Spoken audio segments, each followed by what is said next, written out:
get it? Yeah. The champ is on the mic. Struggle's ongoing, but I know the battle is the Lord's. Though tears are overflowing, yet my faith remains.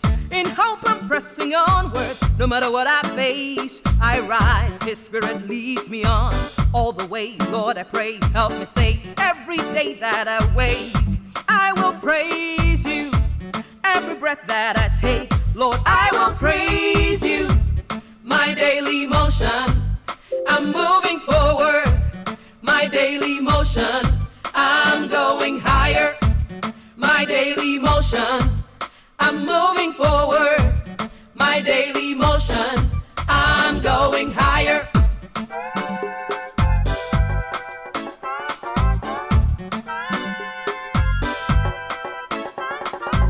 Struggles are going, but I know the battle is the Lord's. Though tears are overflowing, yet my faith remains. In hope I'm pressing onward. No matter what I face, I rise. His spirit leads me on.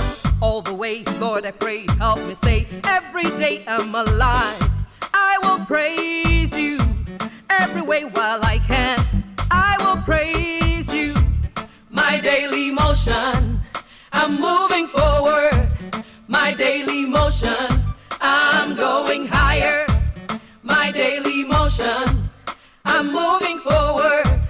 My daily motion, I'm going higher. Are you ready? Yeah. Are you with me? Yeah. Are you ready? Are you with me? Are you ready? Yeah. Are you ready? Yeah. Are you ready? Yeah. Let's go.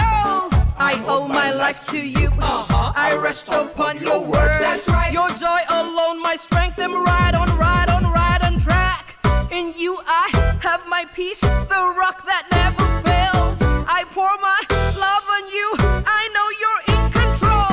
I'm singing and dancing and praising, moving, 'cause my Lord is good. I'm rejoicing, progressing. I'm shouting, God is good. Hey, I'm standing under the rock. Hey, I know my God's in control. I hail, I hail, I hail, I hail, I hail, I hail, I hail, I hail, I hail, I hail. I talk to the Lord, I walk with the Lord. I stand by the word of the Lamb of God. I talk to the Lord, I walk with the Lord. I stand by the word of the Lamb of God. This is my daily motion. It's guidance gives me higher. This is my daily motion. It's guidance gives me forward. This is my daily motion. It's guidance gives me higher. My daily motion. I'm moving forward. My daily motion. I'm going higher. My daily motion. I'm moving forward. My daily motion. I'm going higher. My daily motion. I'm moving forward. My daily motion. I am going higher. My daily motion. I'm moving forward. My daily motion. I'm going higher. Good afternoon, wherever you are. If it is morning, good morning. If it is evening, good evening. I am Dr. Olayemi Champion Odushola, and I am in Central Time, so it is noon about my time. And it is a pleasure to come to you this afternoon, this unusual and special afternoon from the Daily Motion Studios, for the first time on a Friday afternoon. I've never done this, but this needed to be done because this message needs to be had. And I have none other than the best person to give us this message in the house. And this time worked perfectly for both of us. And so we're going to do it. The beautiful thing about this studio is that you can always come back. You shouldn't get fired, I have to tell you. So if you're at work, you should be working, because I cannot be responsible for any other person, because I can hardly feed my family right now because groceries so expensive. I hope everybody shares this thoughts that I am having right now. But I'm very glad to be here. Thank you so much for joining, if you are going to join us today. And if you are going to run into this cast, I want to thank you for always lending your voice to the Daily Motion Studios. I am Dr. Olayemi Champion Odushola, and it is the month of May. it is also the weekend of Mother's Day. So, to all who have borne and have raised the ones they did not bear, happy Mother's Day to you. I love how we do this thing where it doesn't have to be yours. When you are a mother, you are a mother. God put that in us. We came with it, okay? So we find a way to take care of everyone, even the ones that don't want to be taken care of. But I just want to say out there, as you are mothering, as you are nurturing children, parents, friends, cousins, nephews, nieces, anyone that God has put in your path to nurture, being a caregiver is hard. And we are all on this journey one way or the other. And I want to say you are supported, you are loved, and you are well thought of from the Daily Motion Studios today.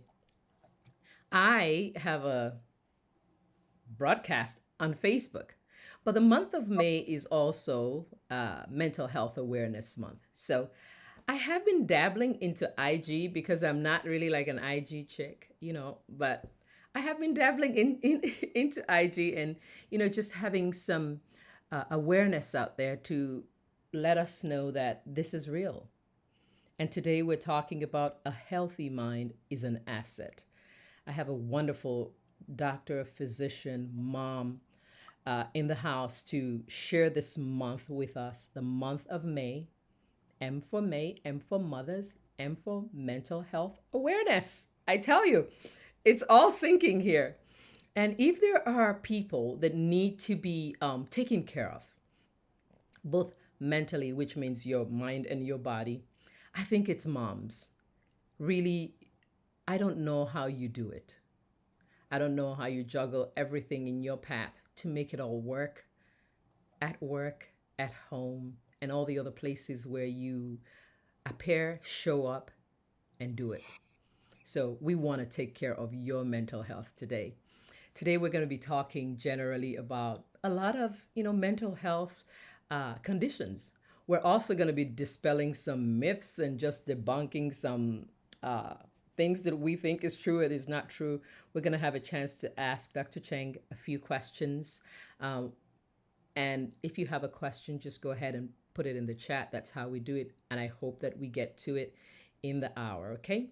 So without further ado, I will bring Dr. Cheng into the house and I will introduce her. And then I want her, after my introduction, to tell us something fun about her. She is a very fun person, I have gotten to learn, and something fun about her because she's fun. Let us give a round of applause, like really loud, in the house for Dr. Cheng. Dr. Cheng is here, everyone. Go ahead and celebrate her very well. Thank you. Doctor, thank you so much for being here today. I will not have time to share with the family how I got with you, but it's a God thing, and I really appreciate it. And so, just to introduce you to them, I am going to read your bio, which the bio is what you do. And we love Daily Motion Studios here because you are who you are, not only for what you do, but because of who you are. So after I do that, you're going to tell us who you really are. Fun stuff, right? All right. So here's an introduction for Dr. Cheng. Dr. Lucia Cheng completed medical school at the Medical College of Wisconsin and her psychiatry residency at Loma Linda University Medical Center. Dr. Cheng is board certified in general adult psychiatry and lifestyle medicine and specializes in perinatal reproductive psychiatry. Dr. Cheng is currently in private practice at Phoenix Progressive Psychiatric Services, doing exclusively telemedicine to multiple states. And this is the beauty of what we are doing, because she can reach you wherever you are, and she's going to tell us a little bit about that later on in the show. She's currently a board member of the International Society of Reproductive Psychiatry, ISRP, as well as an active member of Postpartum Support International, PSI. So, how appropriate for Mother's Day that we have her here, right? And she volunteers as one of the expert consultants for the PSI Prescriber Consult Line Service. Dr. Cheng is also an adjunct assistant professor at Loma Linda University Health Psychiatry. Also enjoys working with other video gamers to improve their mental health and enjoys volunteering with mental health nonprofit organizations supporting the video gaming community. How fun can this get? I tell you. Dr. Cheng, go ahead and say something to the Daily Motion audience and introduce yourself, not this formal way, the way that you want us to know you outside of medicine. Go ahead. Well, thank you for having me. It's an honor to be here. Very happy to be here and, talking about really important topics. Probably the funnest thing about me is, I am known mainly for being a reproductive and perinatal psychiatrist, but my other practice niche is working with video gamers, as you have read from my bio. And that is because I am a very avid video gamer myself.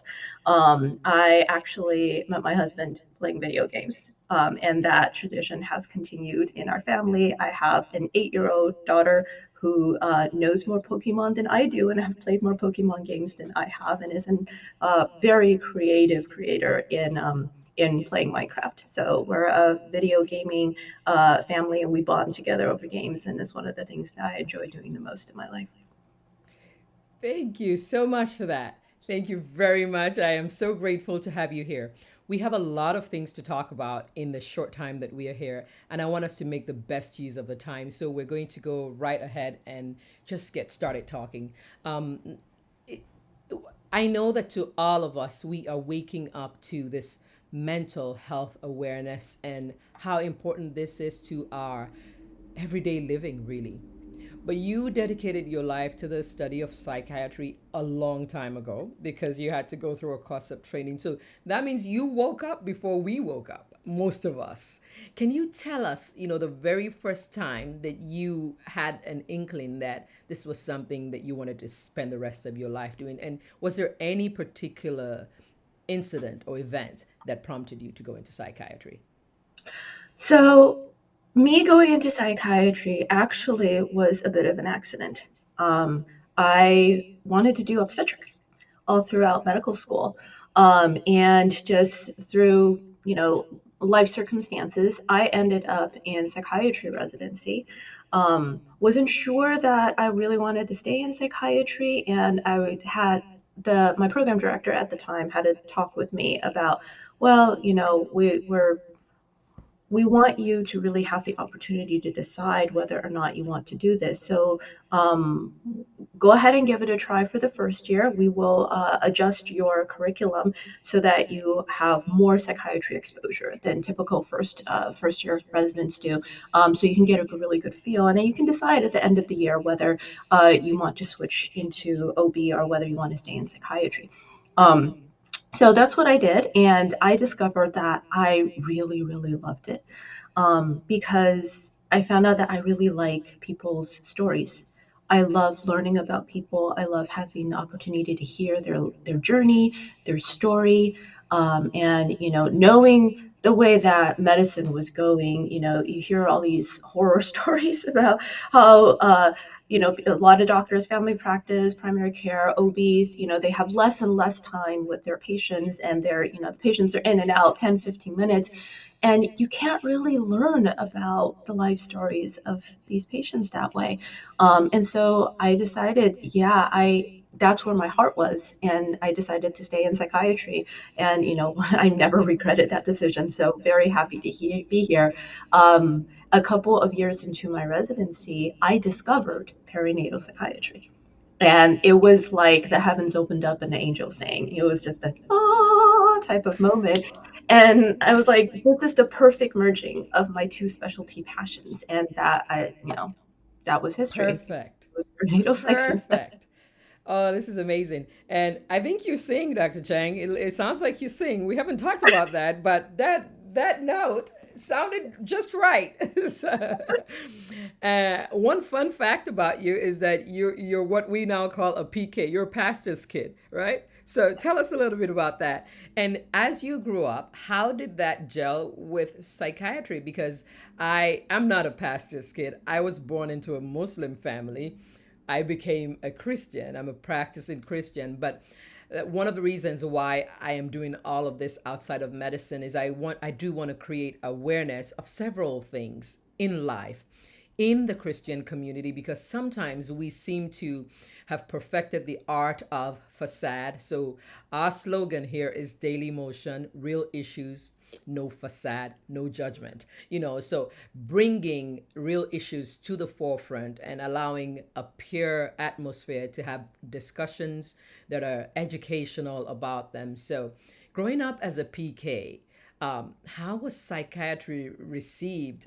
Because sometimes we look at psychiatry as, are you not trusting God for your healing, or just medicine, period? So talk a little bit about that. So as a PK, I was assigned a lot of responsibility in my father's church. I started piano lessons at a very young age, and so I was the one doing the piano accompaniment for hymns. And my father worked in these little Taiwanese churches, and so I was the one playing the piano while leading people through singing the hymns every single week.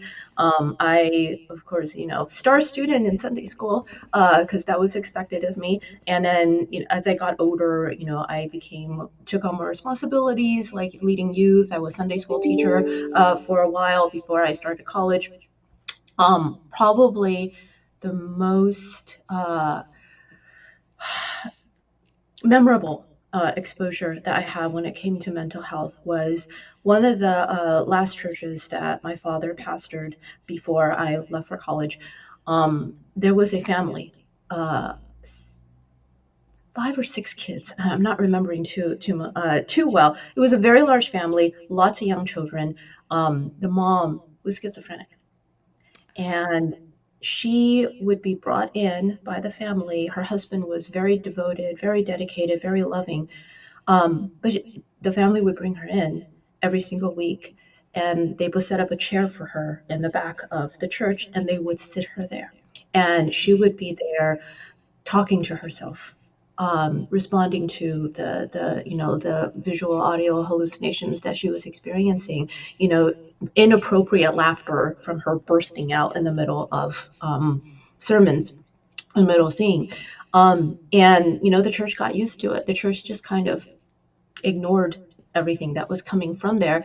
The church would hold these sessions where they would pray over her, laying off on hands, Mm. try to ask for the demons to be kicked out of her. I always thought that that was so interesting because she didn't get better. She never got better. For years, she would just sit there every single week. And I was very good friends with her oldest daughter, who was about my age at the time, and then all the other kids were younger. And my friend grew up very quickly because Mm. she and her younger brother had to be responsible for essentially raising all their younger siblings. She loved her mom, but she knew her mom just wasn't there. And she said, I remember when I was very, very young, and my mom was my mom. And Mm. then her illness got much worse, and they lost their mom. And they didn't want to take medication. They didn't want to get medical treatment for it. They really believed that this was just a religion thing, and God had her suffering for a reason. This was a test. They needed to cast the demons out of her. And that stuck with me during the whole rest of my life. And especially when I started psychiatry training, I kept thinking, what a loss that family had, those children. The Mm. youngest ones, they never know who their mother was Mm. because they never bothered to get that poor woman treatment. So that was heartbreaking. Yeah, I'm getting a little emotional you talking about this. And it's Mother's Day weekend. And I know that there are families out there who may have lost their mom, meaning mom is no longer with them, no longer alive. But there are also families out there who mom is alive, but they have lost mom. And we just want to say right now that our hearts are with you. We see you. And the rest of this weekend and the month of May, we are dedicating in the studio to just praying over people who are suffering from one kind of mental health disorder or not to receive a touch from God. And a touch from God does not mean that He's going to come down, it means He's going to position help in your way to take all that is available for your healing. And thank you for sharing that story, because that I got chills and goosebumps and all of that, but I get those. So we're going to go into talking about some health conditions. But before we do that, let me take a moment and say hi to the Daily Motion family. Hi, DM fam. I know that one of the reasons why this is happening on a Friday is because I wanted to get all of Dr.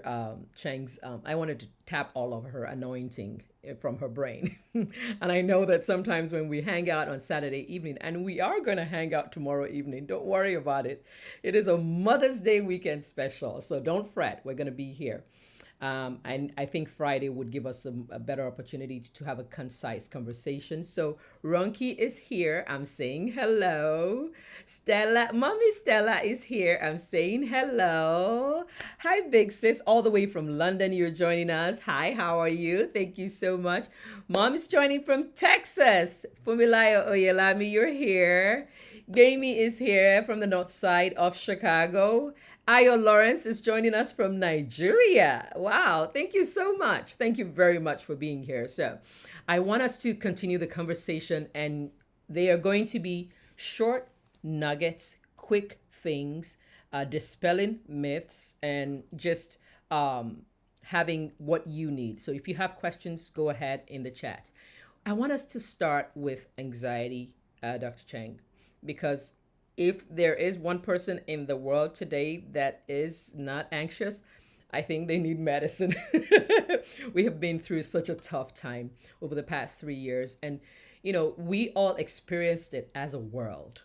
And that's why we now maybe have our eyes open to it more. I've had a wise person tell me, and a whole group of people at a mental health live show talking of Dr. Taddy Talks, and I'm not having commercials, but I did get this. I got a lot of pretty things from Dr. Taddy Talks live show taping that we did, and a mug, the most beautiful mug that you can ever think of. So it's, pretty good. Dr. Taddy Talks. She is on Facebook. She is also on YouTube. So you want to listen to this mental health talks within our community. And it's sometimes cultural. So you have to navigate it. And then when you bring Christianity into it, it gets a little bit interesting. So we experienced it as a world. And so now we are aware. But a wise person said to us at Dr. Taddy Talks live taping, we're all, the way they say we're all one paycheck away from bankruptcy or homelessness. He said we're all one trauma away from mental health disorders. So don't look at people who maybe have one condition or the other as, oh, they're so far out there. Like every human being is just one trauma away from a mental health disorder. And it is important because right before you answer that question, I want you to talk to us about you have a very, very extensive experience with trauma, with PTSD and all of that. So tell us a little bit about that, and tell us the impact of trauma to our mental health. Go ahead, Dr. Cheng. So I actually used to be a medical director for the PTSD outpatient program with the Veterans Affairs health system in Northern California. And so, very aware of what happens with trauma, especially with veterans. the how horrible it can be for their life and their well-being and mental health. Being a perinatal psychiatrist, there is so much maternal trauma. It's way more prevalent than is recognized, and it really colors the maternal experience, and their ability to relate to their children and bond with their children. Um, you know, it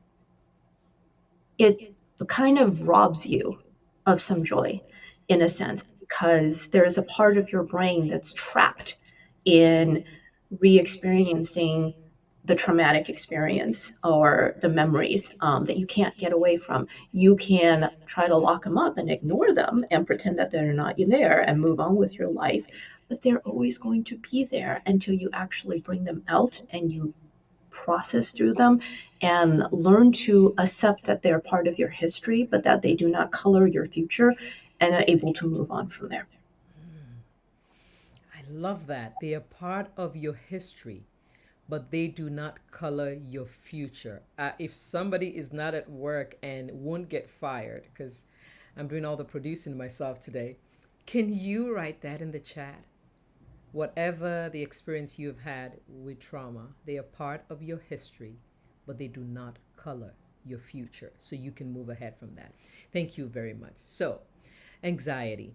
I want you to just give us cliff notes of, what are we looking for in symptoms with anxiety? And we're going to talk about what lifestyle changes can we use, as just regular males, females, human beings just living in this world where trauma is just at our doorstep once we walk out. How can we cope with behavior, lifestyle modifications? And then when those don't work, what are our options?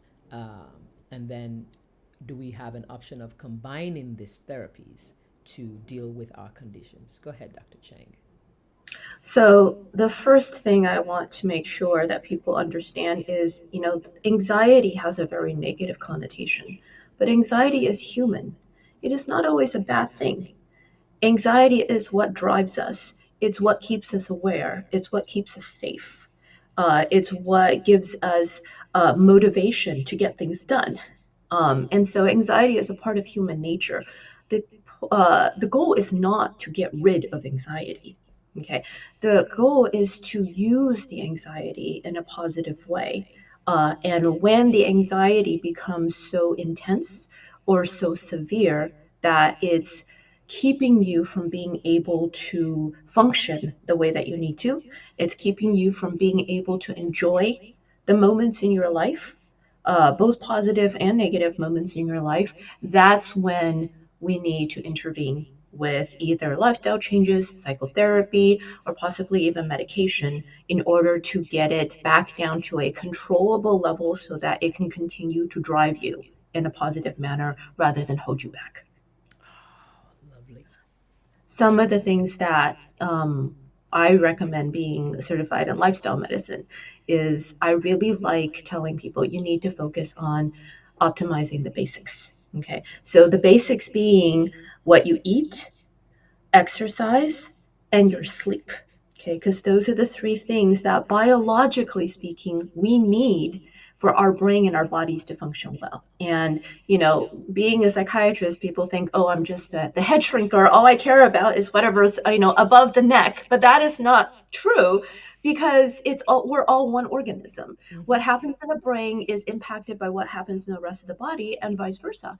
And so you need to make sure that your body is functioning well and you're taking good care of it. You're feeding it good food. You're making sure it's getting exercise. You're making sure that you're getting adequate rest for your brain to function well. And if your brain isn't functioning well, it's not going to manage anxiety well. And that goes the same for depression as well, or a multitude of other mental health conditions. So I always, in my practice, when I have a patient come in, whether it's anxiety or depression or whatever, I always review what are you eating? What is your diet like? Okay, are you eating proper foods? Are you getting enough fruits and vegetables, or are you eating McDonald's and fried chicken all day? um, Not giving slack to fried chicken. I know people love that, but moderation, and you got to be careful about exposing your body to too much carbs and saturated fats. Are you getting adequate exercise? And most importantly, are you sleeping well? Because people, they understand, okay, I'm what I eat. I know food is great. Okay, I understand exercise. We all have heard all the things about everybody needs to exercise. People underestimate how essential sleep is to the brain. When you are getting good sleep at night, that is your time. The deep, restful stages of sleep is when your body is doing its cleansing. Okay, our lymphatic system Mm, opens up. We're washing all the toxins out of our body. The liver is kicking up its activity and making sure it's clearing everything out. So when you wake up, your brain is nice and clear and ready to get going. If you don't get enough sleep, your body's not cleansing. Okay, that is also the time when our sugar regulation systems are kicking in. And so you're at much higher risk for having poor sugar regulation, which can lead to diabetes and other conditions if you're not getting good sleep. Our heart has to pump a lot harder if you're not getting adequate sleep, because that's the time when our oxygenation is supposed to actually, be oxygenating the rest of the body and clearing everything up. And also serotonin, which mm, is the mood and anxiety regulating neurotransmitter or hormone in the brain. Our brain synthesizes the majority of our serotonin during the deep stages of sleep. And mm. so, naturally, if you're getting sleep deprived all the time, you're going to start getting anxious, you're going to start getting depressed because your brain is not making the hormones it needs to maintain its mental condition. That is wonderful. That is wonderful. We underestimate how essential sleep is. And we live here where everybody's doing everything. You're looking around, and with the social media, it looks like if you stay in your house, you're like, everybody's doing something. My life is moving. They're leaving me behind. So you want to do this and you want to do that. And so this is our plea. This is Mother's Day weekend. And you can see, can I just celebrate you, Dr. Cheng, because you bring together so many of the things that, you know, I think we need as moms this weekend. The mind, the body, the unknown trauma that you just talked about. We think trauma is just going to war, but you are a perinatal specialist, and you're telling us that our bodies just going through that 9 months of pregnancy and delivery, that is trauma, moms. And you trying to get back your hormones to the levels where they used to be, which we don't know if that ever really happens. That is trauma. That is your body trying to readjust daily to everything it's getting thrown. And so thank you for just bringing all of that beauty together in all the services that you provide and lifestyle medicine. We don't want to underestimate that. In the Christian community, just like that example that you cited, a lot of our answers are in the prayers and the repetitions of the prayers and the beating of the prayers on the head, and just sometimes we just repeat the same words over and over again, really. And we are apprehensive about medication, so what can you say about that? Let's stay with anxiety. With anxiety, sometimes we go to the doctors and they say, I need to put you on this daily medication so that if your anxiety is not getting managed well, so that you can function properly and focus and concentrate and be able to accomplish your tasks. But some of us, we say, well, I'm not anxious all the time. Like it's like 15 days out of 30 days. So why do I need to take medicine every day to take care of the rest of the 15 days? I don't want something also that I can get addicted to. I just don't want to be able to not function if I'm not on the medication. So those two things I want you to kind of treat for us. Is it that we need those medicines on a daily basis? And do we get addicted to these medicines? Go ahead, doctor. So there's two main categories of medications used to treat anxiety. You've got the daily medications, which are the SSRI, SNRI, TCA, MAOI class medications. Those the most popular names are names like Prozac or Zoloft or Lexapro or Effexor. And then you've got the class of medications where it's an as-needed type of medication. So when you get anxious, you take a pill. It works very quickly, calms you down. And so I have so many patients who come in and say, I only get anxious, 2 or 3 days out of the week. Why do I have to take a medication every single day to, control my anxiety? Why can't I just take the as needed meds and take it 2 or 3 times a week? So something that a lot of people don't understand is that our brains are really good at forming associations. So when you have a situation where I get anxious, I take a pill. I get anxious, I take a pill. I get anxious, I take a pill. What do you think your brain is going to learn after a while? When I'm feeling anxious, I need to take a pill. And if I don't get the pill, I'm not going to stop being anxious. Okay, because then I expect to be not anxious right after I take a pill. So the as needed medications are actually much more addictive than the medications that you're taking every single day. The medications that you take daily and all the SSRIs, SNRIs, the tricyclics, the MAOIs that we use to for daily treatment of anxiety, none of those are addictive. Okay, they are absolutely not addictive. Can you um, say that again? they are not addictive. Just because you're taking them every day does not mean that you are not that you are addicted to the medication. Okay, people are like, well, but that means that if you stop taking them, then your symptoms get worse again. Well, you can say the same thing about your blood pressure medicine. You can say the same thing about your cholesterol medicine. You can say the same thing about that insulin that you take for diabetes. I have never heard of somebody going, I don't want to take my insulin because I don't want to get addicted to insulin. How many people get addicted to their diabetes medication? You never hear that. Okay. It is a chemical that needs some help regulating in your system, and that's what the medications help to do. Okay. Something that a lot of people don't understand is, the popular medications like the Prozac and the Effexor, they're called SSRIs or SNRIs because what they actually do is they help your brain to break down serotonin less. So you get to keep more of it. They're not just adding serotonin to your system. Okay, Mm, which is once again why the sleep is important because you need to be making the serotonin in your sleep in the first place. And then the medications helps your brain to protect the serotonin that it made. Okay, mm, so the medication is helping your brain learn how to regulate amount of serotonin to keep in your brain. It's not getting you addicted to a new substance because you are already making the serotonin. It's in your system. You're just not keeping enough of the ones that you made or not making enough of it. So I think it's that whole stigma with mental health treatment. You would not, I have never heard of somebody telling their family member, you can't take insulin for your diabetes. That's a weakness for you. mm, You can't take the cholesterol medication. That is a weakness. You need to just fix it. Stop being mm, anxious. Stop being depressed. I mean, mm, you can make lifestyle changes. You can stop eating sugars completely, which is not exactly realistic for mhm. most people, right? And sometimes it's hereditary. Some people will have a family history of high blood pressure. Some people will have a family history of cholesterol. You can't fight your genetics.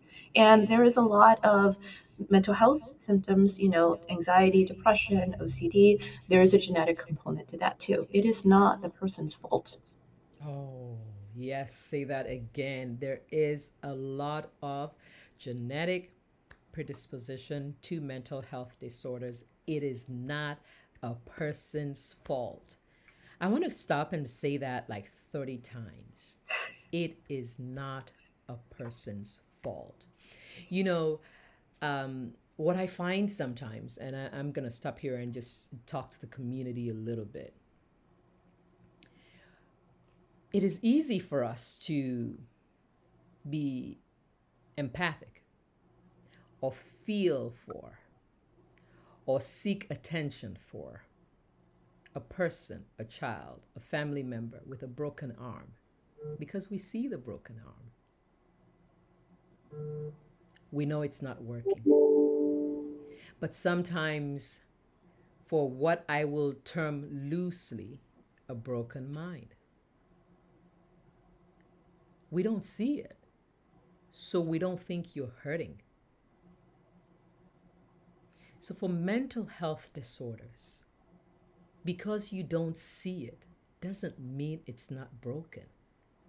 The same way you will take care of your child with a broken arm is the same way you will take care of your family member that has a mental health disorder.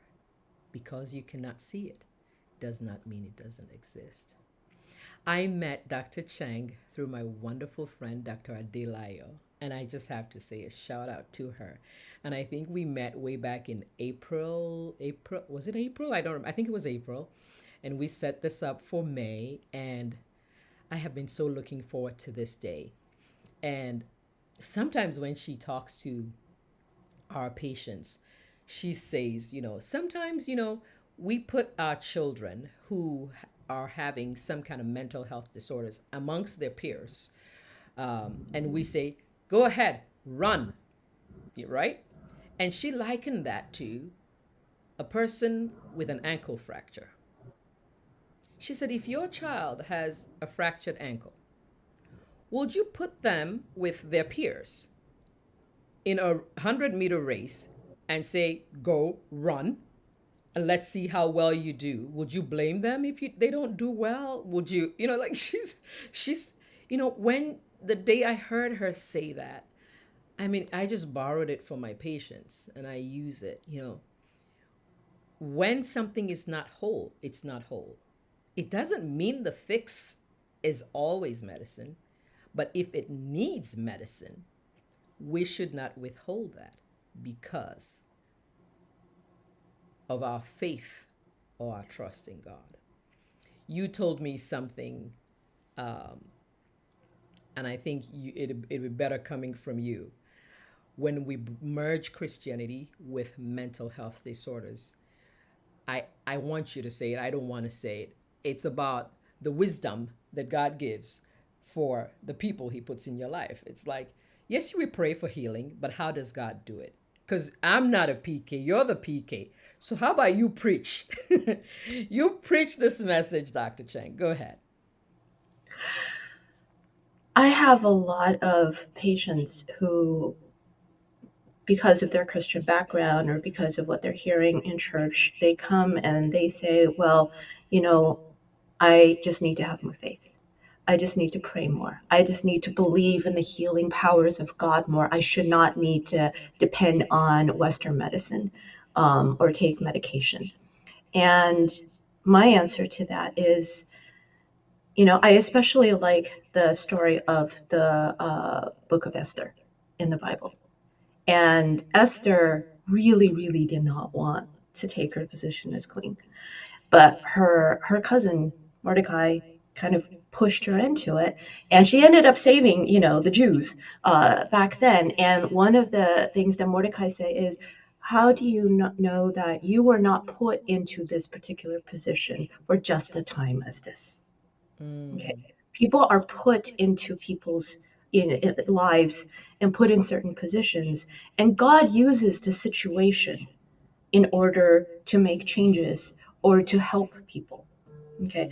If you are in this age and time where we have trained doctors, where we have a certain technology to be able to cure certain illnesses or control certain, chronic conditions, how do you know that it's not God's will to put you in this time with these doctors who are the helpers using the technology that is available in order to heal you?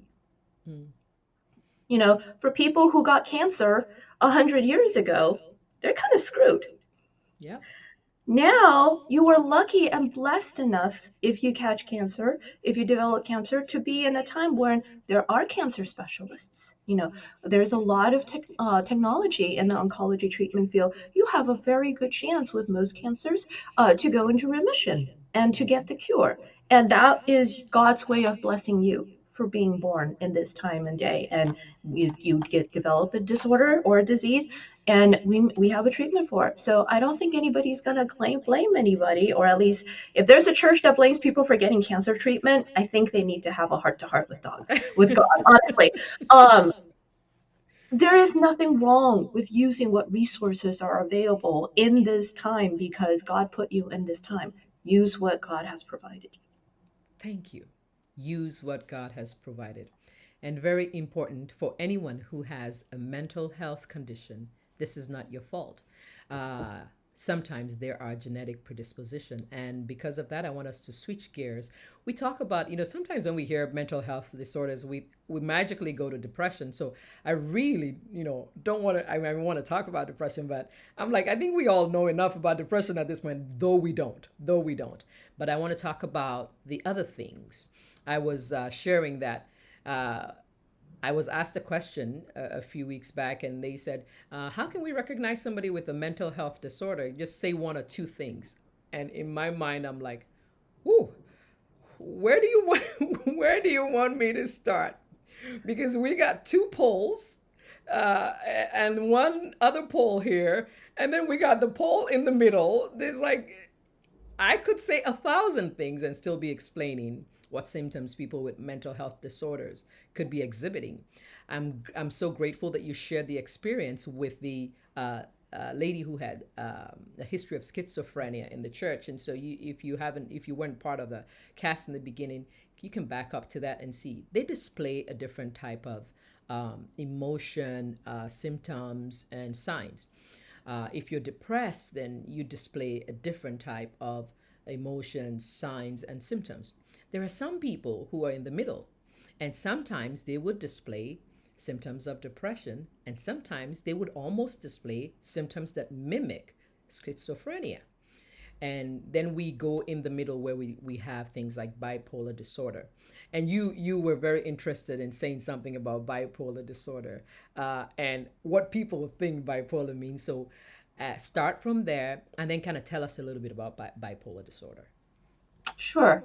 So, the word bipolar means two poles. So it means that there is a high pole, which is mania or hypomania, and there is a low pole, which is depression. And the interesting thing is, like, somebody who actually has a bipolar disorder, uh, they have very specific periods of time where they are either in the high end or they're in the low end. Okay, and there's a whole set of symptoms that are connected to each period of time when that happens. I really dislike how the mainstream has just been throwing the word bipolar around because they're using it to describe people who just have some mood swings because they don't know how to get their emotions under control.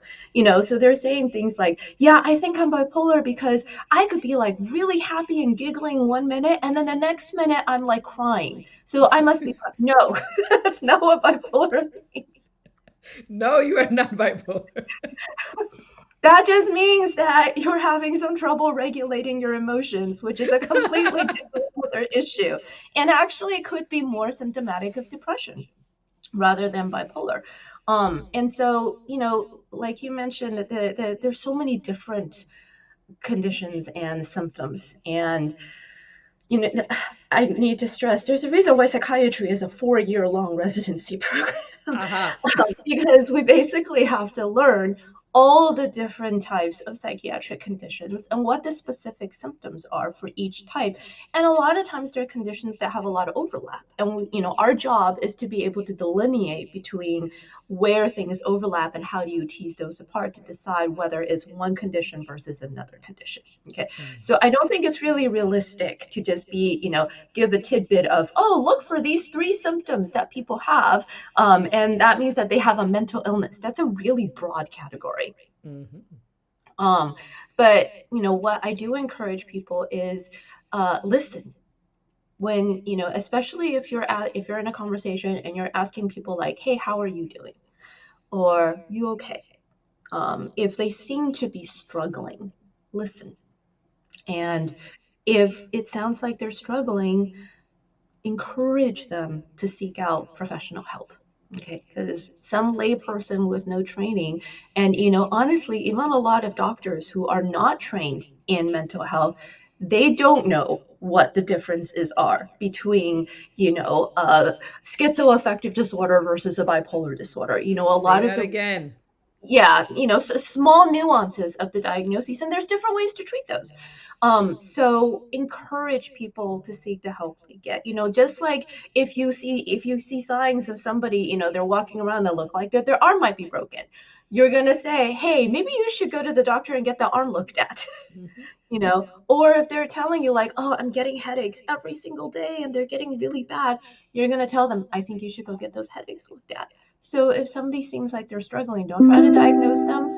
Don't try to, recommend treatment for them if you're not, appropriately trained for that. Please encourage them to go seek help. To seek help. Thank you so much for that. Um, we in primary care, and thank you so much for saying that psychiatry is so weird, and the overlap is the weirdness of it. And we have to come back one day when you have time, Dr. Cheng, to talk about not just these things we're talking about today, but personality disorders. Oh, I am fascinated by personality disorders, and sometimes why I was smiling is that some of these diagnoses are just, they're either you can't control your mood or you just have some kind of personality disorder that you need to kind of handle. Anyways, so someday we have to come back and talk about that. I am so glad how you mentioned the overlap. The overlap is so critical for you getting on the right medication, for you getting the right treatment. So the behavioral part of it, lifestyle medicine, exercise and sleep and rest, applies to everyone. Okay, same thing, same dose. Sleep enough, eat healthy, exercise moderately, um, and according to your health conditions. But the medication choice is very intricate depending on the kind of symptoms you're exhibiting and the overlap of the symptom. So you don't, if your personal primary care physician does not have an additional um, board certification in psychiatry, and you have come to a place where your anxiety or your depression is not being managed well, and you are on two, three medications, you need to see a specialist. And things like bipolar, schizoaffective, schizophrenia, all of these things, you need to see a specialist. Please see a specialist. Thank you for saying that. can I just add one more thing? Please say one more thing. And, especially with all the social media, TikTok, YouTube, all that, so many people now that are, talking about their own mental health disorders, and which is great because it helps to normalize. But at the same time, you've got people self-diagnosing. I have people coming in going, I believe that I have ADHD because I watched this TikTok video and she ticked off all these symptoms and I have all of them, or I have autistic disorder, or I have an eating disorder, or whatever. I have a fill in the blank. Okay. And of course, now we have the internet. We can Google just about anything. And some people will say, I Googled ADHD and I read all the symptoms that are involved in ADHD, and I have like almost all of them. So I'm pretty darn sure I have So ADHD. just give me the medicine. Give me the diagnosis and give me the medication. Okay. So, but the thing is, you have to understand that once again, that overlap issue. There's a lot of different diagnoses that have overlaps of symptoms. Okay. And what the psychiatrist knows is we know all the different diagnoses and all the different ways that symptoms can overlap. But when you are doing research on just one or two diagnoses online, you're reading just the symptoms for those one or two diagnoses. You're not also reading the symptoms for all the other conditions that could also have those symptoms. And you could be misdiagnosing yourself if you're just reading one or two lists as opposed to the entire DSM that the psychiatrist had to study and learn. Thank you so much. That is very important message, and you have heard it. Please use it wisely. We have but a few minutes to get out of here. Can you quickly tell us? I mean, at least with bipolar one and bipolar disorder, what is the major difference? Because we hear bipolar one and bipolar two. What is the major difference between those two? It's really just severity. So bipolar 1 is our severe cases. So bipolar 1 means you swing into mania. And mania is really, really out of character behavior. People, they stop sleeping, they stay awake for or have only very little sleep for 4 days or more, sometimes lasting weeks. Lots of energy. They feel like they're on top in the world. They're go, go, go, go, go. They're starting a whole bunch of projects that they don't finish. They start thinking that they have special powers, that, they might, be getting special messages from the TV, then the radio. They're special messengers from, God. They were put on this earth to, do some, grand goal. They start hearing voices. They start seeing things other people. They start having hallucinations. They do very impulsive things, like, go out to Vegas. They believe that they're going to win and hit the jackpot, so they gamble away all their savings, or they're maxing out their credit cards on doing things, or they become extremely sexually promiscuous and start sleeping with everybody that they can find. Kind of, I think a classic example that the media knows well is Britney Spears. When she went to Vegas and shaved off her head, Yeah. got married and then got divorced like a few days later. Mm-hmm. That kind of behavior is what we see in mania. It is not, oh, I'm laughing 1 minute and, crying the next, and that is bipolar because I can't control my, no. Like, Mm-hmm. full on mania is very, very, very severe. A lot of the times those people end up getting either accosted by the police and or get hospitalized. Um, Bipolar 2 is what we kind of call bipolar light. So instead of having mania, they have something called hypomania. Mm-hmm. And hypomania, it's a little bit under the mania. It's not as severe. People don't usually become psychotic. They don't usually, kind of lose touch with reality. But what they do is they do have this agitated energy where, they're being hyperproductive. We call it hyperactivity and hyperproductive for periods of time. But it's an uncomfortable type of feeling. They're much more irritable. They snap at people. They're just kind of not themselves. They can't sleep well. They are getting tired, but then they can't sleep. And they swing more. They feel depressed, like they don't feel well. They feel snappy. They feel grumpy. Um, they can't really rest and relax, and then it lasts for a period of time. May last for a few weeks or a little bit longer, and then they come out of it and then dip into depression. Mm. Thank you so much for that. And when they go into that depression, what, because when I deal with my patients, my bipolar patients go to psychiatrists. They do not come to me. I am a primary care physician with a tremendous love for mental health, and psychiatry. I just could not. I just want everything. That's the problem. I want everything. Yeah. But when they come from the down from the high, then there is this low. How do we handle those low lows? And you mentioned it right. Now we see Britney Spears in the media, and that is almost like, it's not funny, but it's like interesting to watch. But we bring it back home because it's Mother's Day, right? And it's Sister's Day, and it's Brother's Day. It's fun to see Kanye in the media. It's fun. But Kanye is somebody's sister, a brother, somebody's uncle, somebody's father. And it's a very hard diagnosis to manage for the family. And so, how do we handle that part of the low when they come down from, be it the hypomania or the mania? When you have bipolar 1, you need to be on medication. That is just the way it is. It's like type 1 diabetes, you need insulin. Mm. Okay. Or when you have, hypothyroid, you need the Synthroid. Um, but the family could really benefit from psychotherapy. Okay, because it is a chronic condition. You do need support, and not only does the patient need support, the family needs support, because the families are put through a lot when somebody with bipolar 1 is really struggling. And so having the families better understand the condition, what to expect, and how to protect their own mental health when they're seeing this, beloved relative struggle, that can be very helpful.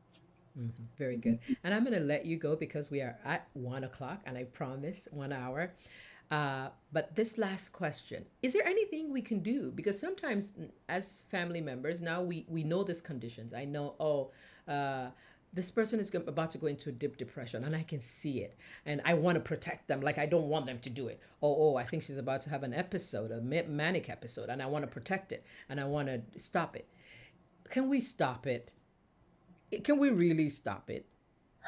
Get them to their psychiatrist. That's it. We can't stop it. Dr. Cheng, you are absolutely fantastic. Thank you so much for being here today. I want you to give us the information of how we can reach you. And Dr. Cheng can reach you anywhere. She's licensed in Nigeria. I'm kidding. She's not licensed in Nigeria, but Maybe someday. one day she will be. She is licensed in a lot of places. And because it is through telehealth, she can reach you. So please tell us how to reach you, Dr. Cheng. So the best way is actually through my website. So the website is www.phoenixpsychiatric, all one word.com. Phoenix as in the mythical bird. That's a symbol of renewal and rebirth, not Phoenix, Arizona. It's the same spelling though. So phoenixpsychiatric.com.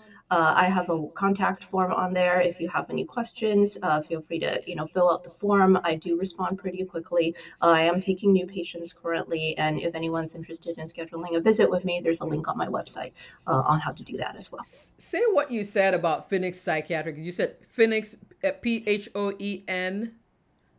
Phoenix.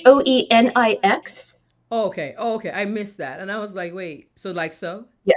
Yeah. Very good. Exactly. Very good. Yeah. So not you said not as in this. Okay. I get the state. Okay. I missed that. So this is Yeah, how to. I didn't think about that too carefully when I chose the name for my practice, because for years I would say that people would be like, "Oh, you're based in Arizona." I'm like, "No, I'm Uh-huh. not." I If you love look it. at my logo, it's a picture of a phoenix, because I'm Chinese, and Yeah. a phoenix is the mythical symbol for birth and renewal in my Thank culture. you so So much. So phoenixpsychiatric.com. Dr. yes, Lucia Cheng, you have been more than fantastic, giving us a blend of motherhood, lifestyle, and psychiatry.